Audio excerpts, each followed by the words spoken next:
Greetings and salutations, and welcome back to the Tech Talks Daily podcast. I'm your host, Neil C. Hughes, and once again, I'm eager more than ever to delve into the evolving realms of technology and how it impacts industries that you may not associate with technology.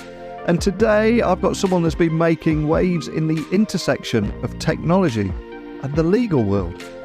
So I want you to welcome Tom Stephenson, a legal luminary, host of the popular Dear Legal Ops podcast, and currently serving as the Vice President of Community and Legal Operations at Legal.io. And he has an illustrious career spanning top global firms, Fortune 500 corporations, and legal tech vendors. And today, I'm hoping Tom's going to bring a unique blend of experience and insight to our conversation. He's been a featured voice in top-tier publication, and he's known for his passion in bridging the gap between traditional law firms and corporate legal with the use of technology, which makes him the perfect guest for Tech Talks Daily. So buckle up and hold on tight as I beam your ears all the way to San Francisco, where Tom is waiting to speak with us. So a massive warm welcome to the show. Can you tell everyone listening a little about who you are and what you do? Yeah, thanks so much for having me on today. My name is Tom Stephenson. I am the Vice President of Community and Legal Operations at Legal.io, as well as the current host, but future co-host of Dear Legal Ops podcast, a podcast tackling tough topics anonymously about the corporate legal operations landscape and ecosystem to help, provide valuable advice and foster a supportive community for in-house professionals. Well, it's a pleasure to have you on the podcast. And I was researching you before you came on. You also have over a decade of experience in legal operations. You bring a wealth of expertise to the table, but I always like to begin my podcast by finding more about my guest's origin story. So can you share your journey and what essentially inspired you to focus on legal ops and how that led to your current role as Vice President and Community and Legal Operations at Legal.io? Oh gosh, we could have a whole episode just on this alone. I will say that for me, my journey into legal ops, it's been marked by this creativity and desire to contribute to a growing legal profession. So I started off in law firms in Chicago and worked throughout various law firms and practice areas over my 13 years in the Windy City. A lot of experience, specifically what I thought was impactful that I didn't connect the dots until later in my legal ops career were the experiences that I had in a corporate bankruptcy or Chapter 11 experience. So understanding corporate structures and entities, understanding statement of financial affairs and financial acumen to help, whether it's a large corporation put together plans to get creditors to buy in so they can get the Chapter 11 confirmed, or if it's, understanding how different businesses work and operate from a structure and hierarchy standpoint.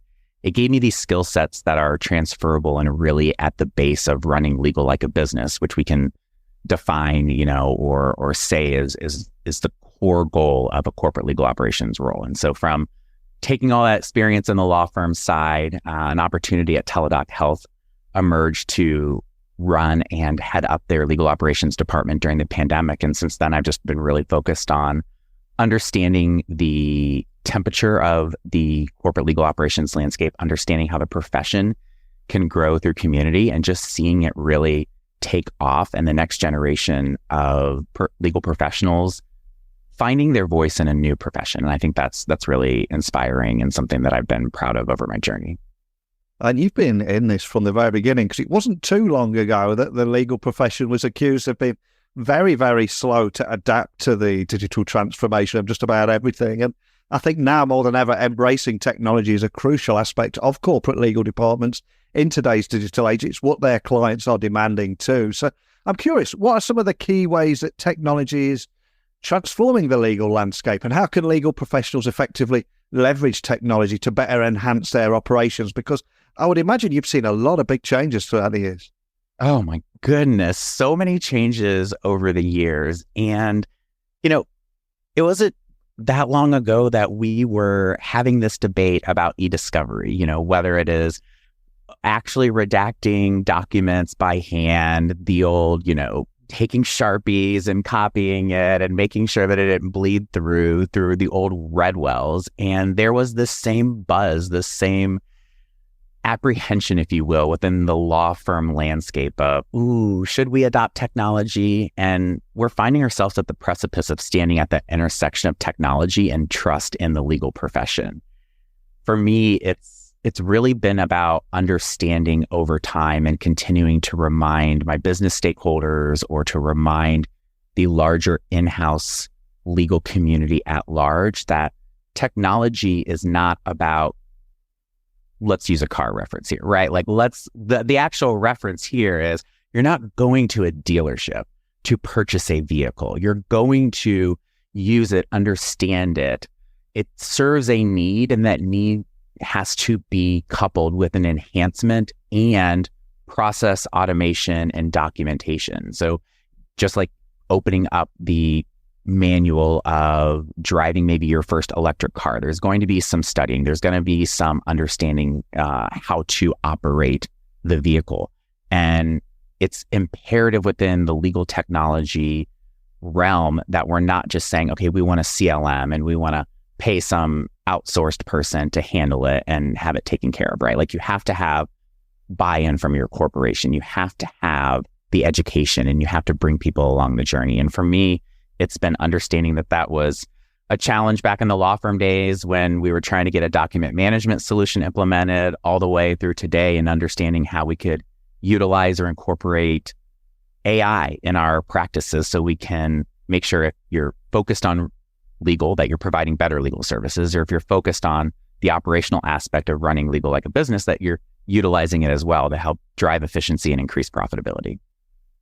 Love that. And if we just put the tech to one side for one moment, because I think it's the combination of technology and people that are so important right now. And I think many professionals experience imposter syndrome. I know I've had it in the past and still to this day, and perfectionism throughout their careers. And as someone that's got this rich history, I'm curious if it's the same in the legal profession. Have you navigated these challenges in your journey, and any advice that you might have for other people in the legal industry who may face similar struggles? Because I would imagine in this particular industry, it's something that people don't talk about too much.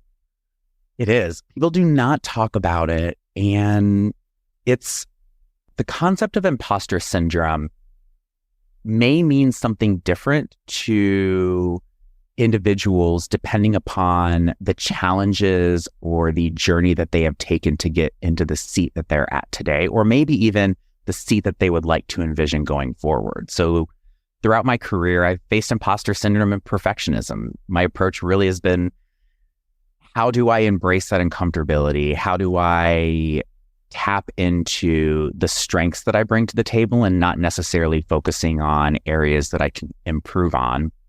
But that is to say, I still have to acknowledge that we're constantly learning and evolving. So understanding where are the areas to lean into that continuous learning, and more importantly, cultivating a supportive network of mentors and peers.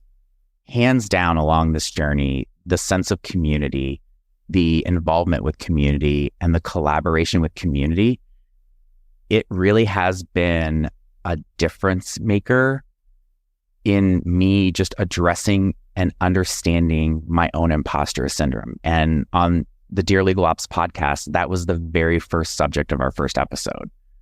Our advice really has been for legal ops professionals to seek that honest feedback, to be confident, and to work hard where you want to be, and finding ways to rest and recharge. That's something I think we could talk about more as a community at large that could help alleviate some of these imposter syndrome feelings or anxious moments. I think it's so important we talk about this stuff. And looking at your own career there, I would imagine that bridging the gap from a law firm to a corporate legal role can also be a significant transition. So I'm curious, what are some of the unique management issues and adjustments legal professionals that might be listening to our conversation today, what should they be prepared for if they're making a similar shift? And how can they ensure a smooth transition? Because it sounds much easier than it actually is, I would imagine. Oh, yeah. Transitioning from law firm roles to corporate legal operations, it's a journey. I think the first piece of advice I would give is it's not going to be this smooth transition. There are going to be bumps in the road. And so maybe a little bit of the imposter syndrome, but it's understanding, okay, this is a new approach. This is a new venue. How can I listen? I'm not always the best at taking that advice. I could be much better at it myself. But what I have learned over time is, I'm an A-type person. I come a little bit a bull in a china shop at times. And it was understanding that environment, often in the law firm side, it's sometimes rewarded, right? We hear these stories of the powerful litigators, right? That walked into the room and just blew everything up and the outcome was fantastic. But it's often not how it happens, both in the real world and especially in the corporate in-house world. So for me, it was taking some time to realize that even if it was a level up in my career, director of legal ops it's a title that it's powerful, it's important, but it's also a leadership role. And in order for us to lead, we have to listen at times. So that would be my first piece of advice. And then after that, it's just understanding the alignment of the organization's goals. We always and often say in the corporate legal operations community that we're running legal like a business. The difference between maybe some of the corporate legal operations functions and duties and the law firm environment is that instead of being focused at the law firm side on the client, right, we are focused on the client, but from a business perspective, right? How can the business grow? How can legal be a department of yes? How can they be a revenue protector and not necessarily just a cost center?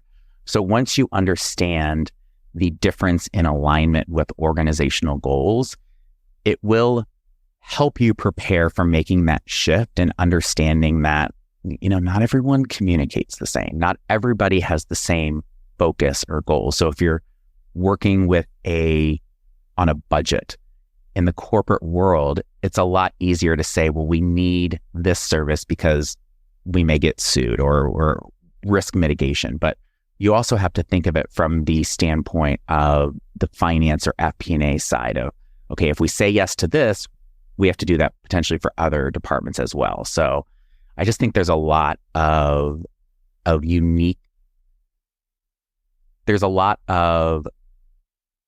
gray area and ambiguity when it comes to making that transition smooth. And quite frankly, it isn't.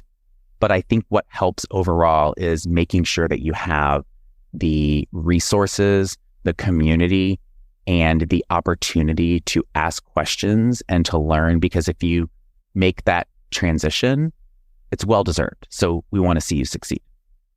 And listening to you there, it was amazing that I could compare corporate legal to my time in corporate IT, and that need to be the department that says yes, not be the blockers, and be the business enablers also. So there's so many synergies there, which I didn't expect. And of course, this is a tech podcast. Legal tech is a huge trend right now. And one of the things that put you on my radar to discuss this topic today is you're also the host of the acclaimed Dear Legal Ops podcast. Now, you've had the opportunity to delve into so many different topics related to legal operations. So I'm curious, as a fellow podcaster, what have been some of your most insightful and impactful discussions that you've had on the podcast, and have they influenced your own perspective on legal ops too? They have. Recently, we had an episode. I don't know if you have seen the movie Megan.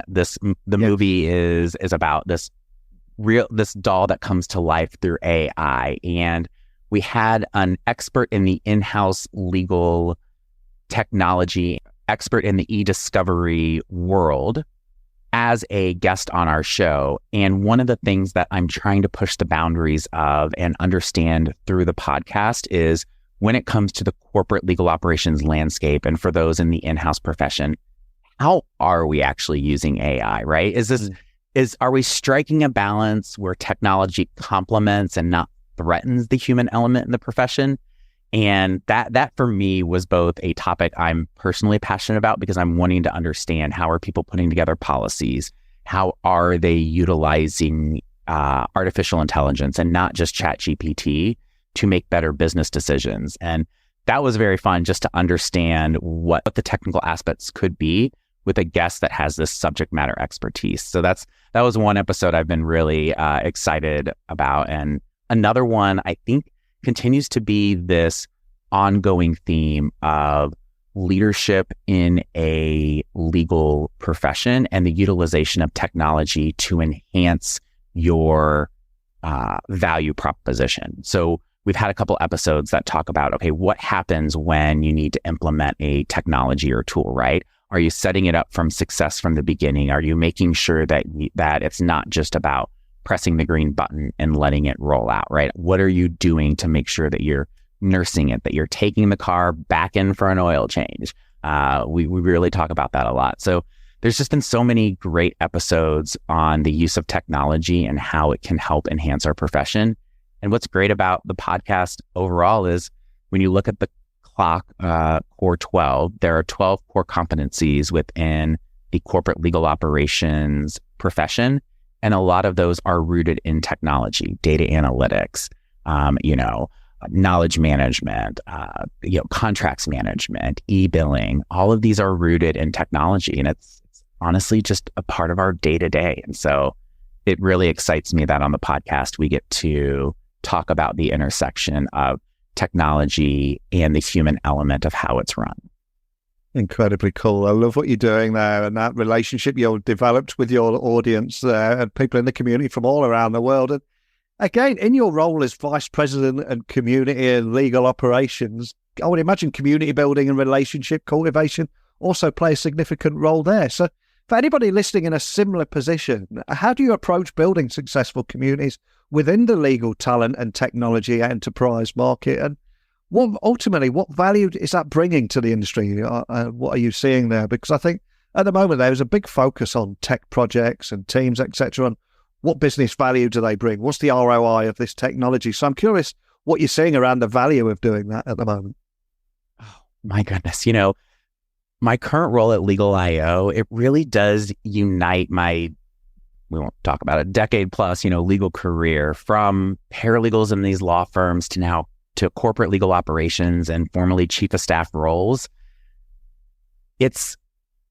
I love this community, but more importantly, I love what we are seeing within the overall legal ecosystem and this professional commitment to education, advocacy, and mentorship so we can overall strengthen the legal ecosystem. So my responsibilities extend, beyond just being a vice president. I'm guiding Legal.io's community, but I'm also advising on the company's legal and operational initiatives so we can not just focus on how we can provide more to our members, but we can do it in a way that partners and collaborates with the overall ecosystem to further bring it ahead and make sure that we're setting up the next generation of legal professionals with the right tools, technology, and educational initiatives to see them succeed. Legal.io is the fastest growing marketplace for enterprise legal. And what we mean by that is we are a talent marketplace with over 20,000 legal professionals that they come to us to connect with other in-house professionals, to level up their skills with webinars and CLEs.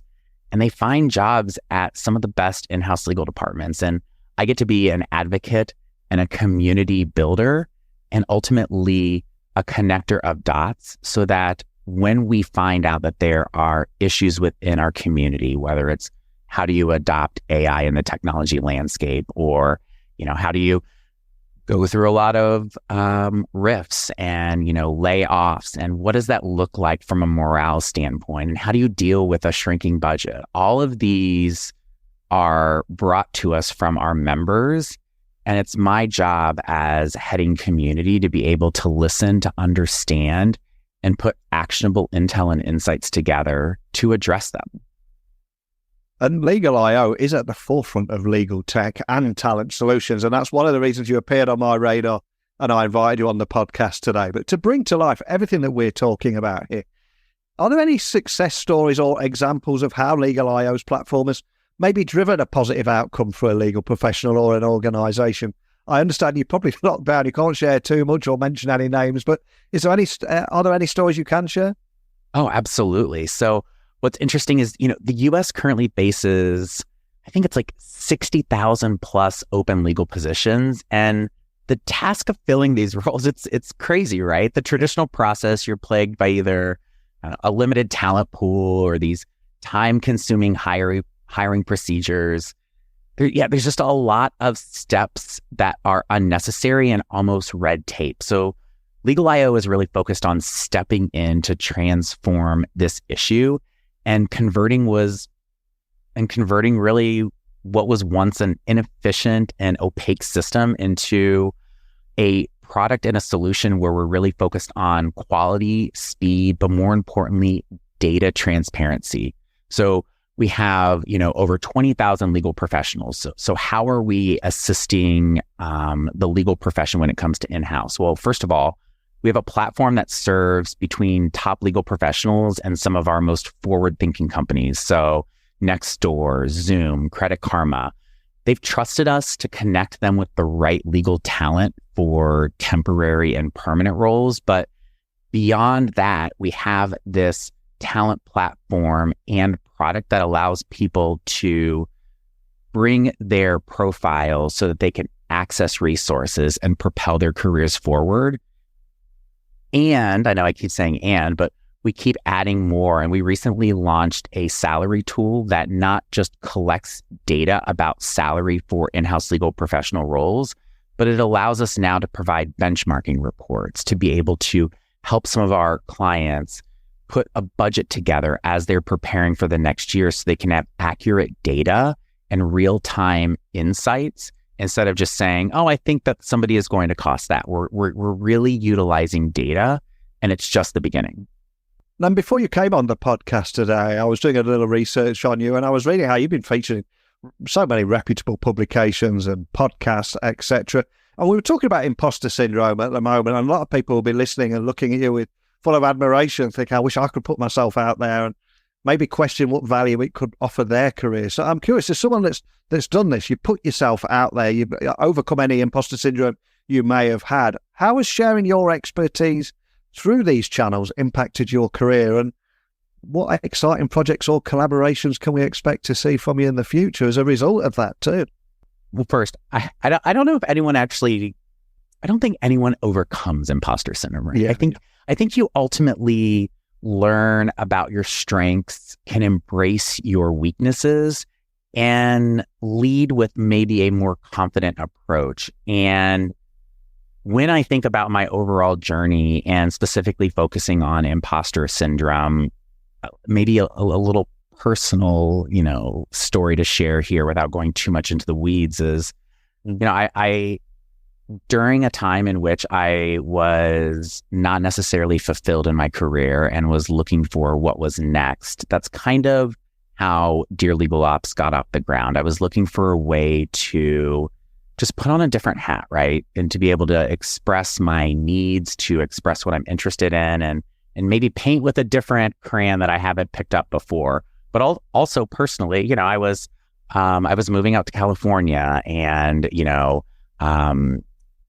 going through some personal challenges and getting divorced. And there were a lot of things that were going on. And for me, it was finding that confidence personally first. And that then transcended into me having a much more confident professional acumen and drive and what I wanted to succeed.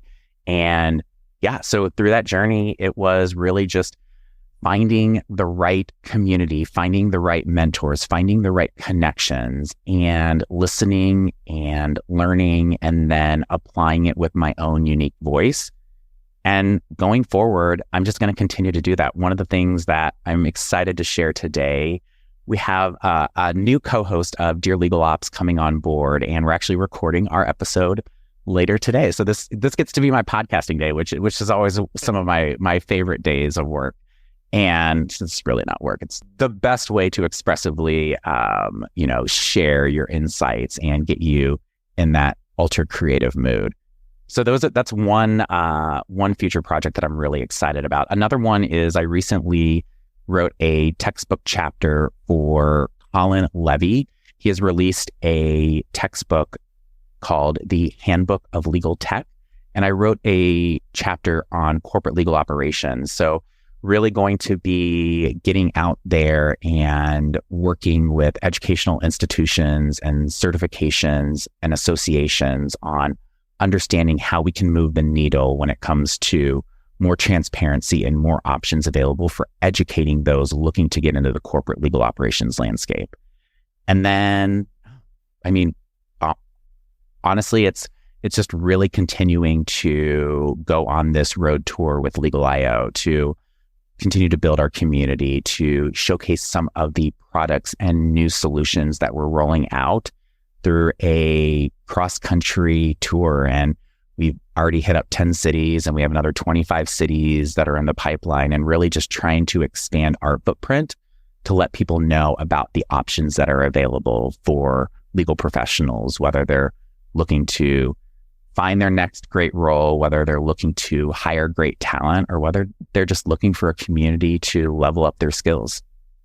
Love that inspirational story. And I completely agree with you, what you're saying about imposter syndrome there and how you never actually fully overcome it. I was watching Limitless on, I think it was Disney Plus a couple of days ago, with Liam Hemsworth, where he's pushing himself to do a variety of different tasks out there to overcome fear.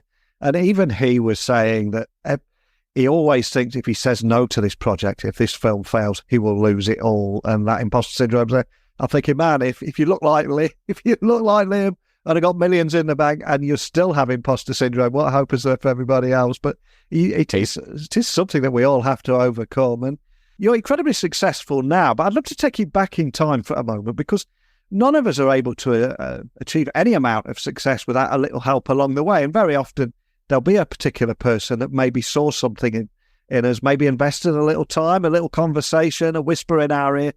Is there anyone that springs to mind for you there who you're grateful towards, who helped you maybe get where you are today, that we can give a little shout out and a thank you to today?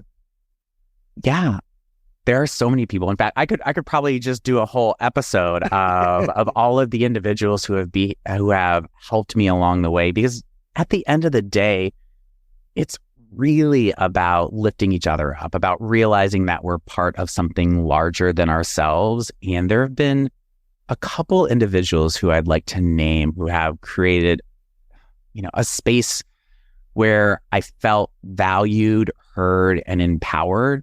And the first person along that journey was Robert Benjamin. He's a partner at the firm Golan Christie Taglia in Chicago. And he was the first partner at a law firm who, when I worked for him, was about communicating with me the reasoning and the way he presented himself, the way his actions every day in his communication, in inviting me to his Seder every year, knowing that I'm not Jewish myself, but wanted me to be part of his family. And that came from a genuine place. It was the first time that I had an experience with somebody who was a prominent partner and just a badass in their profession, right? And seeing him reach out to me and being invested in my career, helping me with avoiding potholes, right? Or knowing how to tackle specific situations. It was the catalyst that really inspired me to go, yes, there is something here that resonates with me more than any other role that I've had in the legal community before as a paralegal or other roles. And so that was the first person along the journey. I would say the second person along the journey was Mary O'Carroll. So Mary is the Chief Community Officer at Ironclad. And as I was making my official transition, and specifically within my first role being head of legal operations at Teladoc Health, so a virtual healthcare company in the midst of the pandemic, I can only tell you about how crazy that experience was, all of the things that I had to learn. And a lot of us in this community find somebody who maybe has much, much more experience in a way that is warm, welcoming, and with open arms. And so Mary was like, these are the communities that you need to stick your head into. These are the conferences that you need to go to. These are the topics that we're really talking about, and brought me in. And that's really what she has done overall. I will also say that she has been a second person to mention as well too, when I think about my role as Vice President of Community and Legal Operations here at Legal.io, right? She has also taken the similar path of going from heading legal operations at a Fortune 500 company in a large corporation to this community and legal operations role. And so I see myself not just as a leader, but a mentor. And she really helped illuminate the career path to inspire the next generation of legal professionals, to show them that there's multiple paths to success in this industry, right? And their dream job is not just a distant reality, but as I'm standing here today, it's a plausible goal. So that's the second person I'd like to kind of give a shout out to. And then I think the third person, it's going to be my CEO. And I say that in a way that when I joined, Legal.io, we're a smaller startup, right? And so we have not a lot of people. And what really stood out for me when taking on this role and getting excited about a new title and a new company and new initiatives and skill sets that I can build on my own career is reporting directly to the CEO and being part of a leadership team. So that can be whether you're at a law firm, whether I was part of the in-house legal team's leadership and chief of staff roles.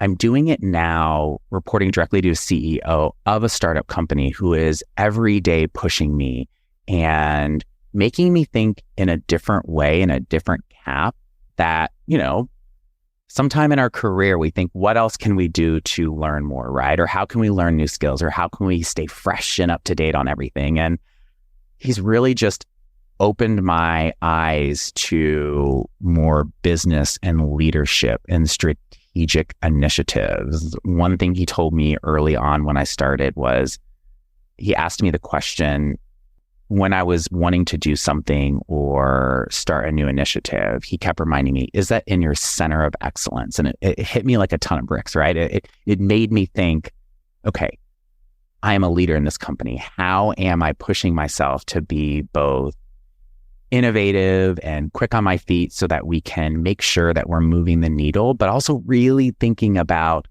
not just A, B, C or X, Y, and Z, but the next step after that.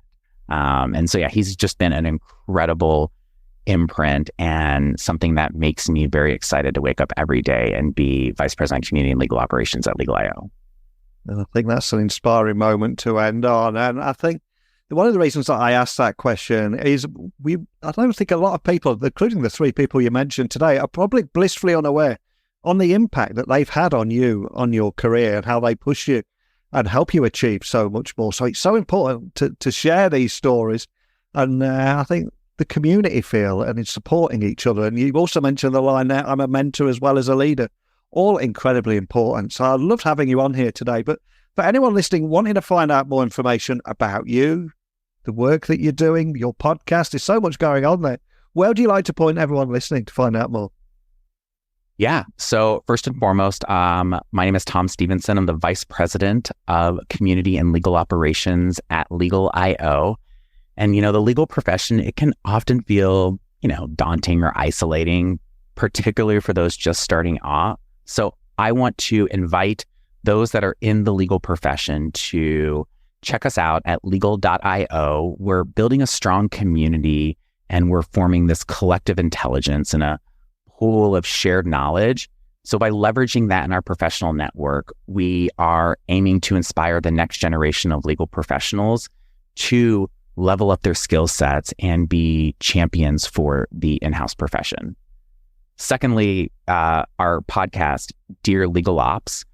So bi-weekly podcast featuring anonymous stories about the in-house and legal operations and technology landscape through the lens and eyes of our anonymous community members that write into our overflowing inbox. So you can hear us wherever you catch any of your podcasts. It's dearlegalops.com. And a special shout out to, we're about to unveil the new co-host of Dear Legal Ops. And I'm really, really excited for this next chapter in our podcasting history, because for the first 20 episodes, it was just reading these anonymous letters and kind of giving advice to the community. And now we're going to open this up to kind of this not only talk show host format, but also invite somebody who is an expert in the community to ingest their own third-party opinions so we can really try and give these anonymous letters the true advice and strength of the community overall. I'm really, really excited about the next chapter for Dear Legal Ops. And then super active within the legal community, speaking at different conferences, and I taught at Harvard Law. And so really, if you are interested in wanting to learn more about certification education for the in-house profession, please feel free to find me on LinkedIn and would love to have collaborative conversations. You put a pretty big teaser in there to leave. I know, right? It was so hard not to mention her name. And I'm like, no, Tom, we have some rules here. We have to stick by rules, even though I am a total bullet in a china shop, like I mentioned earlier. So I'm keeping to my word on that. Well, I always say at the end of every episode, technology works best when it brings people together. And I think that's a phrase people probably don't automatically associate with legal tech, but I love what you're doing here for that very reason. Building a community, collective intelligence, a pool of knowledge. And I just love everything you're doing, so I'd love to stay in touch with you. I will be listening closely to find out who this co-host is, but more than anything, just thank you for sharing your story today. Thank you so much for having me on today, Neil, and I'm really looking forward to continuing this conversation. Well, there you have it. That was incredible. Tom Stephenson, who once again demonstrated his vast knowledge and experience in the world of legal operations. And I also, more than anything, enjoyed learning more about his journey, his insights and perspectives on embracing technology within the legal landscape. So please remember to check out his podcast too if you work in the industry, Dear Legal Op. And remember, if you've got anything you want to add to today's conversation, or if you've got a question or anything at all, email me, techblogwriter@outlook.com, Twitter, LinkedIn, Instagram, just at Neil C. Hughes. But as we wind down another episode of Tech Talks Daily today, please subscribe, rate and review our podcast. It really does go a long, long way. And your support and engagement helps me bring more conversations like the one we had today with Tom for your listening pleasure. So join me again tomorrow as we continue to explore how technology is shaping our lives, our work, and even world. But thank you for listening as always, and until next time, don't be a stranger.